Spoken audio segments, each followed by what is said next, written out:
तो चलिए छात्रों, आपके यहाँ पे सुबह के आपके 6 बज चुके हैं और आपका मैं 6 बजे आपका यहाँ पे लेके आ चुका हूँ आपका यहाँ पे 100% आपका ओरिजिनल पेपर का आपको यहाँ पे पार्ट 2 का प्रॉपर आपका यहाँ पे देखिए आपका मैं आपको पार्ट 2 का आंसर मैं आपको यहाँ पे दे दिया था। क्या बात है। और आपको इस वीडियो में आपको यहाँ पे पार्ट 3 मिलेगा। आपको 75 में से 75 नंबर मिलेंगे, इसके हम गारंटी लेते हैं। क्या बात है सर, क्या बात है सर, क्या बात है, ये बात है। अरे सर क्या बात। आपको यहाँ पे फटाफट आपका सेक्शन बी का आपका सेट बी का पूरा आंसर यहाँ पे करना है और यहाँ पे पार्ट 3 में हम यहाँ पे धूम मचा के चलिए फटाफट आंसर यहाँ पे स्टार्ट करते हैं। यकीन मानो छात्रों, आपका क्वेश्चन एक भी बाहर आपका अभी नहीं जाएगा इस पेपर से। सब्सक्राइब करो पहले, हाँ जल्दी करो। मुझे पता है कि आप लोग नहीं करते, वीडियो देखते हो लेकिन सब्सक्राइब नहीं करते। लाल कलर का बटन नहीं से दबाओ, जल्दी दबाओ, जल्दी दबाओ, फिर मैं शुरू करूँ। दबा दो जल्दी, दबा दिया, घंटी में दबा दे। देखिए मैंने आपको ऑब्जेक्टिव आंसर पूरा पर आपको बता दिया है, ठीक है। इन सभी के आंसर मैंने आपको बता दिया है, आपने देख लिया होगा। और आपको यहाँ पे आपके इन सभी के आंसर एक बार यदि आपने नहीं देखा है तो देख लीजिए। आपको किसी पर भरोसा नहीं करना है, मैं आपको यहाँ पे गारंटी के साथ आपको टॉपर बना दूंगा। देखिए क्वेश्चन 6 के आंसर मैंने दे दिया था और क्वेश्चन आपका 7 का, ठीक है। तो एक बार आपको यहाँ पे क्वेश्चन 6 से आपको यहाँ पे कंप्लीट आंसर आपको एक ही वीडियो पर आपको लास्ट आपको यहाँ पे 23 क्वेश्चन का आंसर हम आपको प्रोवाइड कराते हैं। आपको चलिए फटाफट, मेरे पास पूरा आंसर है।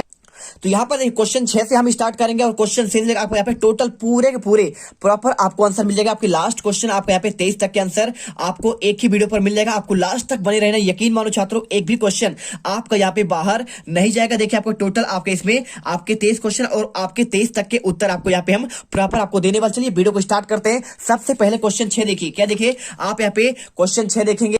तो चलिए फटाफट आपको क्वेश्चन 6 में देखिए, प्रयोगवादी आपके 2 कवियों के नाम और आपका वहां पे एक एक आपका उनका रचना लिखना है। अथवा में प्रतिवादी कवियों के 2 नाम, आपको यहाँ पे प्रत्येक की आपको एक एक रचना। क्वेश्चन 6 का आंसर देखेंगे और इसके बाद आपको यहाँ पे क्वेश्चन आपका यहाँ पे हम आपका 7 का आंसर देखेंगे।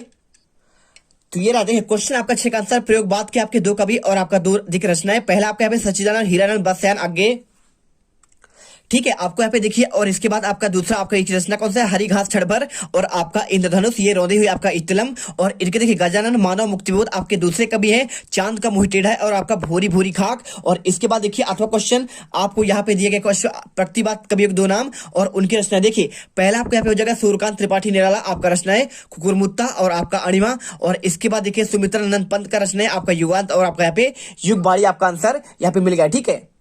क्वेश्चन नंबर देखिए आपको यहाँ पे 7वां लिखा है, गोपियों ने किन किन कारण आपका उदाहरणों के माध्यम से उद्धव को उलाहना दिए। आपको आंसर यहाँ पे आपको यहाँ पे ये मिल जाएगा। देखिए क्वेश्चन आपको यहाँ पे लिखा गया है, कमल के पत्ते जो नदी के जल में आपके रहते हुए भी जल के प्रभाव से आपका मुक्त रहते हैं। और इसके बाद देखिए आपको यहाँ पे नेक्स्ट आपको यहाँ पे लिखा गया है, जल के मध्य रखी हुई तेल की मटकी जिस पर पानी की एक बूंद टिक पाती है, कड़वी ककड़ी जो खा ली जाए और गले से नीचे नहीं उतरती, प्रेम रूपी नदी में पांव डुबाकर उद्धव प्रभाव आपका रहित है। और इसके बाद क्वेश्चन गोपियों के आपका अनुसार राजा का धर्म क्या होना चाहिए। आपको आंसर यहाँ पे करना है, गोपियों के अनुसार आपका राजा का धर्म उसकी प्रजा की आपको हर तरफ से रक्षा करना होता है और नीति में राजधर्म का पालन करना होता है। और एक राजा तभी अच्छा कहलाता है जब वह अनीति का साथ देकर नीति का साथ दे। और इसके बाद क्वेश्चन 8वां, रीतिकाल को श्रृंगार काल क्यों कहा जाता है। इसका आंसर देखिए, रीतिकाल को आपका श्रृंगार काल इसलिए कहा जाता है, जिसका आपका यहाँ पे जवाब है, रीतिकाल में जितने आपका यहाँ पे देवी आपका ताल रहा है और इस काल में जितने भी कवि है उन्होंने सभी देवी देवताओं के श्रृंगार का आपका वर्णन अपनी कविता के माध्यम से किया है और इसके लिए आपको यहाँ पे इसको रीतिकाल आपको आपका यहाँ पे श्रृंगार काल कहा जाता है। और क्वेश्चन देखिए आपको यहाँ पे नई कविता के आपके 2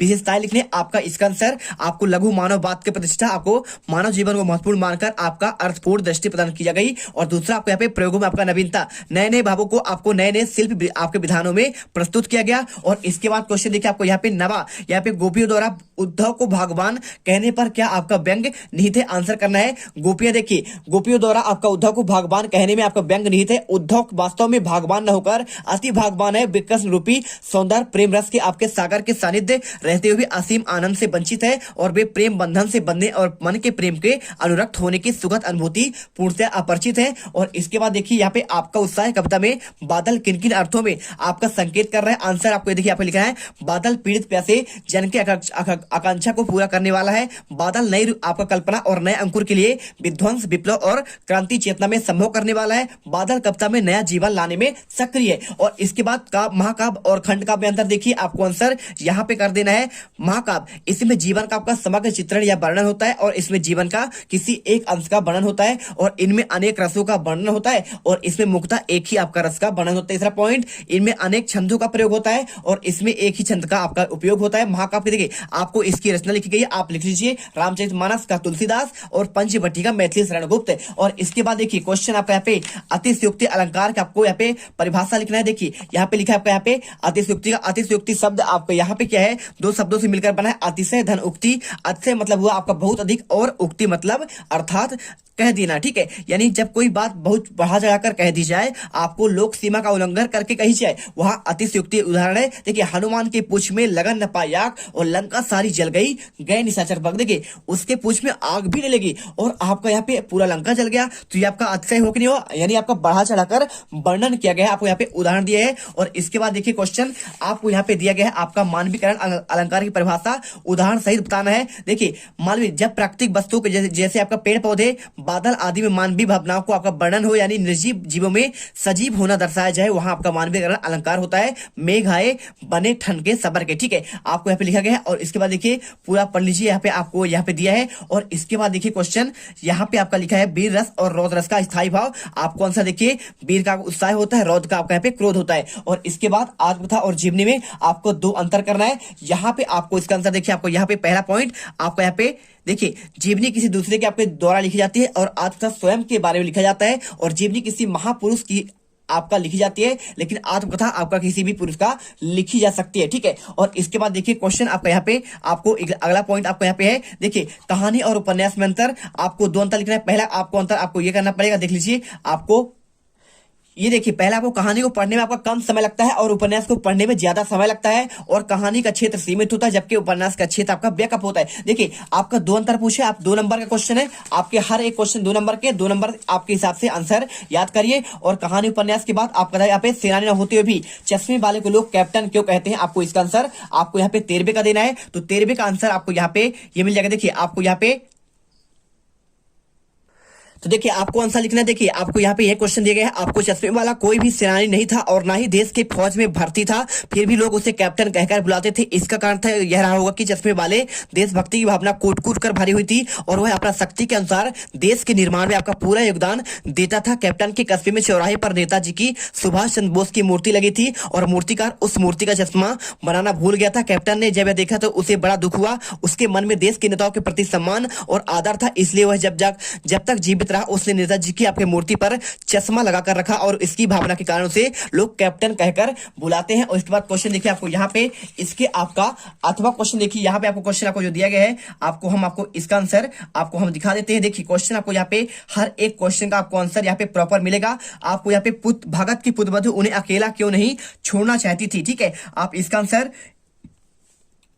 देखिए आपको लिखना है भगत की पुत्रवधु उन्हें अकेला छोड़कर नहीं जाना चाहती, क्योंकि देखिए भगत के बुढ़ापे का वह एकमात्र सहारा थी और उसके चले जाने के बाद भगत की देखभाल करने वाला कोई और नहीं था। और इसके बाद क्वेश्चन नाटक और एकांकी में आपको अंतर लिखना है। बहुत ही सिंपल आंसर देखिए आपको यहाँ पे नाटक और आपको यहाँ पे एकांकी में अंतर। नाटक में कई अंक होते हैं जबकि एकांकी में मात्र आपके यहाँ पे आपके 1 अंक होते हैं। और नाटकों में पात्रों की संख्या अधिक होती है और एकांकी में पात्रों की संख्या आपका नाटक की अपेक्षा कम होती है। और नाटक में देखिए आधिकारिक कथा वस्तु के साथ साथ आपके अनेक प्रासंगिक कथाएं होती है और एकांकी में आधिकारिक आपका मूल कथा होती है। और नाटक दृश्य आपका यहाँ पे बृहद रूप है और एकांकी दृश्य आपका यहाँ पे लघु रूप है, ठीक है। और इसके बाद क्वेश्चन आपके रेखा चित्र। देखिए वीडियो अच्छे लगे वीडियो दिल से लाइक करिए यार, इतना मेहनत करते हैं तब जाकर आपको यहाँ पे वीडियो दे पाते हैं। आप जानते हैं हमने 9th में आपके लिए बहुत मेहनत किया और इस बार भी लगातार मेहनत कर रहे हैं। रेखा चित्र आपका संस्करण में आंसर देखिए आपको आंसर यहाँ पे आपको 2 लिखना है। आपको रेखा चित्र में संकेतिकता का आधार पर आपका चित्रण होता है और संस्मरण में आपका यहाँ पे अनुभूति का आपका स्मृति के आधार पर चित्रण होता है। रेखा चित्र में लेखक आपका पूर्णतः तटस्थ होता है और संस्मरण में आपको यहाँ पे लेखक तटस्थ नहीं रहता, उसमें आत्मीयता एवं व्यक्तिपरकता होती है। और इसके बाद देखिए तीसरा पॉइंट, चौथा पॉइंट और 5वां पॉइंट आपके टोटल आपके 2 पॉइंट लिख ले, आपको यहाँ पे आंसर 5 पॉइंट में आपको दिया जा रहा है। इसके बाद क्वेश्चन नाना साहब ने खीरा सूंघकर ही खिड़की से बाहर फेंक दिया, उन्होंने ऐसा क्यों किया, आपको आंसर इसका करना है। देखिए आप आंसर चलिए आपको यहाँ पे इसका आंसर हम दिखाते हैं। तो आपको यहाँ पे देखिए आप यहाँ पे नाना साहब द्वारा आपका दिए गए खीरा खाने के प्रस्ताव को लेखक ने अस्वीकृत कर दिया। खीरे को खाने की इच्छा सामने वाले यात्री के आपके सामने अपनी झूठी साख बनाए रखने के कसम कसमे नवाब ने आपको खीरे को काट कर खाने की सोची और फिर अंततः जीत नवाब के दिखावे की हुई और इसी इरादे से उसे खीर फेंक दिया। और नवाब के इस स्वभाव को इसे देखकर लगता है कि नवाब दिखावे की जिंदगी जीते हैं और खुद को श्रेष्ठ सिद्ध करने के लिए कुछ भी कर सकते हैं। और इसके बाद देखिए क्वेश्चन आपका यहाँ पे लखनवी अंदाज से आप यहाँ पे क्या नाम दे सकते हैं, आप इसे कर लीजिएगा। और क्वेश्चन 16 यहाँ पे लिखा है समास को परिभाषित कीजिए, समाज से आपको भेद बताना है और मुहावरे और लोकोक्ति में आपको यहाँ पे आपको अंतर करना है। देखिए समास के बारे में आपको यहाँ पे पूरा आंसर आपको ये मिल जाएगा। देखिए समास का तात्पर्य संक्षिप्तीकरण होता है, दो या दो से अधिक शब्दों से मिलकर बने हुए आपके नवीन सार्थक शब्द को समास कहते हैं। समास के भेद होते हैं, पहला द्वंद्व समास, अव्ययी समास, इसके बाद तत्पुरुष, बहुब्रीहि, क्रमधारय और आपका यहाँ पे द्विगु। ठीक है, और इसके बाद क्वेश्चन देखिए आपको यहाँ पे आपका ये वाला क्वेश्चन आपको मुहावरे और लोकोक्ति में अंतर, आपको इसका आंसर आपको यहाँ पे ये मिल जाएगा। देखिए मुहावरा वाक्यांश होता है जबकि आपका लोकोक्ति पूर्ण होती है। और देखिए मुहावरा किसी वाक्य या वाक्यांश से जुड़कर अपना भाव प्रकट करते हैं और लोकोक्ति अपना भाव प्रकट करने के लिए वाक्यांश की आवश्यकता नहीं होती। और मुहावरा पूर्ण रूप से स्वतंत्र नहीं होता, लेकिन लोकोक्ति पूर्ण रूप से आपका यहाँ पे स्वतंत्र होता है। ठीक है, चलिए क्वेश्चन आपको यहाँ पे 16 तक आंसर आपको हमने दे दिया है और अगले वीडियो पर आपको यहाँ पे क्वेश्चन 17 से लेकर आपके यहाँ पे प्रॉपर आपके 23 तक के आंसर आपके देंगे, क्योंकि वीडियो बहुत लंबा हो रही है और आपको यहाँ पे पार्ट बाई पार्ट आपको यहाँ पे आंसर देखना है। अगले वीडियो पर आपको प्रॉपर आंसर देते हैं और आपको इससे बाहर क्वेश्चन नहीं जाएगा। मिलते हैं इस वीडियो पर। जय हिंद, जय भारत। अब अगर तुम लोगों को ये वीडियो पसंद आई तो यार लाइक मारो। एम करते हैं 2,60,000 लाइक्स के लिए। कंप्लीट तो वैसे ही नहीं होने, लेकिन बोलने में क्या जा रहा है ना। और अगर तुम लोग नए हो तो सब्सक्राइब करो, वो जो लाल वाला बटन है।